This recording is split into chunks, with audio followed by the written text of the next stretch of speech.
ये क्या हो रहा था पार्लियामेंट में? ये क्या हो रहा था पार्लियामेंट में? ये प्रधानमंत्री कर रहे थे, कोई और कर रहा था? नियम में चलाइए ना। नियम आप ही जानते हैं कि हम भी तो जानते होंगे नियम में चलाइए। हमारा स्थगन प्रस्ताव स्वीकार करते और चलाते। प्रधानमंत्री जी इतना साहस दिखाते कि बच्चों के ऊपर लाठी चलाने के लिए देश से माफी मांग लेते। क्या देश से माफी मांगना में छोटे हो जाएंगे? आपने प्रधानमंत्री की बात की, वो कह रहे हैं कि प्रधानमंत्री जी और मनमोहन सिंह जी की सोच थी वो एक है। वो चाहते हैं सिर्फ जो देश के अंदर माओवादी और नक्सलवादी सोच के लोग हैं उनका खात्मा हो, और हम यही तो कर रहे हैं। और जब जो लोग शहरी लोग जो हैं जिनके अंदर ये भावना भर दी है, सड़क पे चलते हुए कौन पीट रहा है? एक धर्म को निशाना बना करके कौन गाली दे रहा है? एक धर्म विशेष को आप लोग बिल्कुल साइडलाइन कौन कर रहा है? देश को तोड़ने की बात कौन कर रहा है? क्या 25 करोड़ लोगों को आप देश से निकाल दोगे? दुनिया की सबसे बड़ी दूसरे नंबर की आबादी जो धर्म के लोग यहां रहते हैं उनको आप बाहर कर दोगे क्या? तो ये भावनाएं कौन जागृत कर रहा है? नहीं, भावना के खिलाफ तो खुद प्रधानमंत्री कहते हैं। अरे कैसी बात कर रहे हैं आप? सारे तो उन्हीं की पार्टी के हैं, सारी उन्हीं की विचारधारा के हैं। क्या बात कर रहे हैं आप? सांसद जी क्या कहेंगे? जो संसदीय कार्य मंत्री है किरण रिजिजू, वो कह रहे हैं कि राहुल गांधी ने प्रधानमंत्री का नाटकीय अंदाज में जो अपमान किया है, उनका मजाक उड़ाया है, इससे प्रधानमंत्री की छवि पर कोई असर नहीं पड़ा, बल्कि उल्टा उनकी छवि ध्वमित हुई है और उनका चरित्र पूरी तरह से। ये क्या हो रहा था पार्लियामेंट में? ये क्या हो रहा था पार्लियामेंट में? ये प्रधानमंत्री कर रहे थे, कोई और कर रहा था? ये तो प्रधानमंत्री कर रहे थे ना पार्लियामेंट में। क्या कहना चाहेंगे? बता दिया मैंने, जवाब दे तो दिया। आगे वो कह रहे हैं कि कांग्रेस पार्टी खुद, पूरी कांग्रेस पार्टी में माओवादी और नक्सलवादी सोच की बन रही है। देखिए, मैंने कहा था कि जिस परिप्रेक्ष्य में किरण रिजिजू जी ने ये प्रधानमंत्री जी के भाषण को डिफाइन किया कि उन्होंने कहा कि संविधान को मानने वाले ना हो, हिंसक प्रवृत्ति के वाले हों,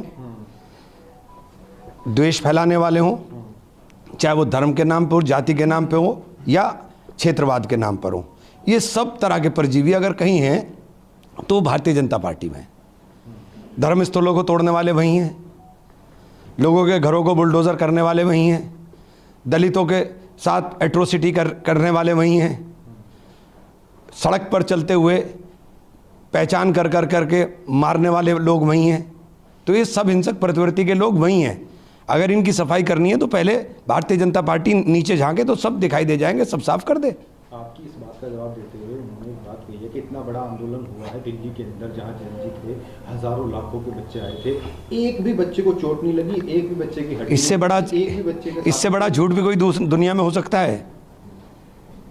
एक बच्ची मौत और जिंदगी के बीच में 25 दिन राम मनोहर लोहिया में रही है, 25 दिन, जिसमें 9 दिन वो वेंटिलेटर पर थी। इससे बड़ा झूठ भी कोई हो सकता है?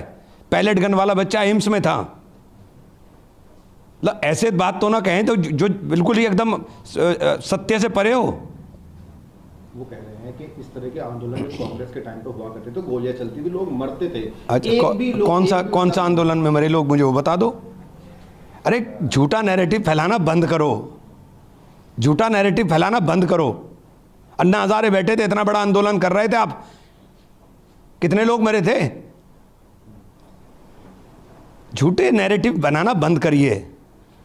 वो लगातार इस बात को कह रहे हैं, गांधी हो और चाहे सोनिया गांधी हो, ये पूरी तरह से जो है माओवादी और इस सोच की पार्टी बन गई है, और ये मुस्लिम लीग जैसी पार्टी है। हाँ, ये बस यही एक एजेंडा है ना, इन्हें मुसलमानों को निकाल दो देश से, कहीं कोई जगह हो वो बता दो, वहाँ चले जाएंगे। यही एजेंडा है ना आपके पास, इसके अलावा कोई एजेंडा नहीं इनके पास। नफरत फैला करके बच्चों के विषय को ख़त्म कर दो कि छात्रों का विषय बिल्कुल ख़त्म हो जाए। नफरत फैला करके देश की आर्थिक प्रगति को बिल्कुल नकार दो कि आर्थिक प्रगति कैसी हो रही है। नफरत फैला करके पेट्रोल और डीजल के दाम आपने आसमान पे चढ़ा दिए, उसके ऊपर पर्दा डल जाए। नफरत फैला करके महिलाओं को किचन चलाना भारी पड़ जाए, उसके ऊपर पर्दा पड़ जाए। नफरत फैला के आप सब काम खत्म कर दोगे, आप कुछ छोड़ोगे नहीं। अभी तो जो बच्चे बाहर से MBBS कर आ रहे हैं उनके लिए टेस्ट होता है, टेस्ट में 95% बच्चे आपने फेल कर दिए। यहाँ के मेडिकल कॉलेज के दबाव में, प्राइवेट मेडिकल कॉलेजेस के दबाव में 95% बच्चे, और उनकी डिमांड सिर्फ ये है कि MBBS का एग्ज़ाम एक करा दिया जाए। जब पेपर आप सबका ले रहे हो तो हिंदुस्तान के मेडिकल कॉलेज के बच्चों के लिए दूसरा एग्ज़ाम होगा, बाहर के मेडिकल कॉलेज के लिए बच्चों के लिए दूसरा एग्ज़ाम होगा। वो कह रहे हैं एक जगह आप एग्ज़ाम करा दीजिए, पता चल जाएगा। तो देश के अंदर सारा सिस्टम बैठा दिया ना। जिस देश में डॉक्टरों की भयंकर कमी हो, उस देश के अंदर बाहर से 35,000 डॉक्टर जो बनकर आए हैं, आपने उनको फेल कर दिया। तानाशाही रवैया इख्तियार किया हुआ है ना देश में। 35,000 बच्चे फेल हुए हैं, 35,000 डॉक्टर कम होते हैं जो देश के अंदर लगेंगे। जो बड़े बड़े प्रतिष्ठित मेडिकल कॉलेज से बाहर से, चूंकि यहाँ की फीस स्ट्रक्चर इतना ज़्यादा है, इनकी मनमानी चल रही है। यहाँ से एक सवा करोड़ रुपए में होता है, वो बाहर से 35-40 लाख रुपए में कराते हैं। यहाँ से बेहतर इंफ्रास्ट्रक्चर उन हॉस्पिटल्स के अंदर है, उसके बावजूद आप सुनने को तैयार नहीं है। क्या तमाशा है देश में भाई? बस हिंदू मुसलमान फैला दो, सब खत्म हो जाएगा। तो आपको क्या लगता है इस तरह के इशू उठाना? क्योंकि सिर्फ ये इशू उठा करके अपनी नाकामियों पर पर्दा डालना, इसके अलावा कुछ भी नहीं है। क्योंकि लगातार प्रधानमंत्री जी हुए, चाहे इनकी पूरी बीजेपी है, वो लगातार आप लोगों को कह रही है कि ये पार्टी नक्सलवादी और माओवादियों के साथ मिली हुई है, और इस तरह की विचारधारा, इस तरह की सोच रखने वाली पार्टी केवल कांग्रेस। नक्सलवादी तो आपने ख़त्म कर दिए। अपनी पार्टी में जो पैदा हो गए उन्हें ख़त्म करो पहले। हम तो पहले भी महात्मा गांधी की विचारधारा के हैं। हम तो हिंसा प्रवृत्ति के लोग हैं नहीं, ना हमें हिंसा फैलानी है। हम तो भाईचारा और प्रेम की बात करते हैं। हमारी विचारधारा भाईचारा और प्रेम की है। तो क्या जैन जी का जिस तरह से मुद्दा ये लोग लेके चल रहे हैं, बीजेपी कह रही है कि जैन जी को जिस तरह से हम लोगों ने संभाला, खासतौर से बीजेपी ने संभाला, उसके बाद भी पेपर लीक हो गया यार। फिर पेपर लीक हो गया ना, उसके बाद भी 2 पेपर लीक हो चुके। तो क्या संभाला बताओ ना। 2 पेपर लीक हो गए उसके बाद भी। कानून बना, अरे 2 पेपर लीक हो गए, आप फांसी पे लटकाने का कानून बना दो और लागू हो ना, उसका क्या मतलब है? अगर कानून का डर ही नहीं है तो फिर उसका मतलब क्या रह गया?